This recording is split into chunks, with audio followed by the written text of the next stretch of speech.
state quite clearly up to 200,000 children per year will be abused in the UK by the conclusion of the Goddard inquiry. 200,000 children a year, folks. Just let that sink in for a minute. Over 670 institutions and 278 schools, almost double since May 2015. Now, ask yourself, how long is that going to be before those figures catch up with any of your children? When is Britain going to wake up? When are you going to wake up, Mum? When are you going to wake up, Pop? Because if you're thinking about waking up at parents' evening, let me tell you, it's going to be far, far too late by then. This thing is rising so fast, I'm surprised that the banking industry hasn't securitised it and filtered it out into the investment companies. Or have they?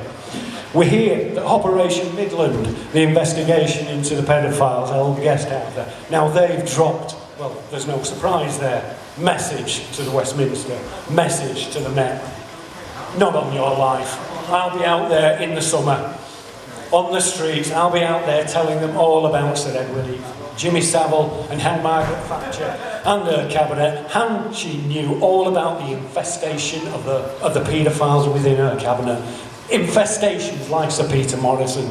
Margaret Thatcher, top aide, advisor to the Conservative Party, a regular visitor to Bryness, where over 650 children were abused, raped, beatings, torture, and let's not forget in the Gilliland report, bestiality.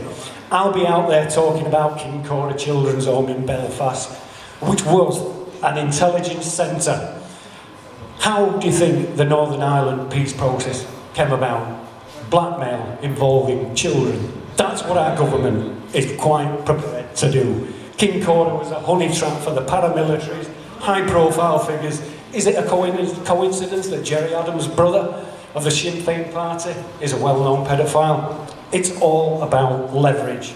The truth that nobody wants you to hear or see, ladies and gentlemen, is for well over 60 years there has been a pedophilic agenda within Westminster, blackmailing its way through successive cabinets, police forces and councils. The real secret here is not a few dead politicians from Westminster. What's been hidden here from you folks is an agenda carried on by Thatcher. An agenda to groom Britain. And believe me, we have all been groomed, whether you know it or whether you don't know it. See, a pedophile's toolkit, ladies and gentlemen, is alcohol, pornography, contraband. Who do you think gave us and our children the epidemic of designer drugs that flooded into Britain during the 90s? It was the pedophilic agenda. Who do you think relaxed the laws and controls around alcohol and licensing? Surely Britons remember their kids falling out of club doors, binged up on cheap alcohol and synthetic drugs. It was the pedocratic agenda. Binge drinking capital of the world, as I remember Britain. Who gave us that?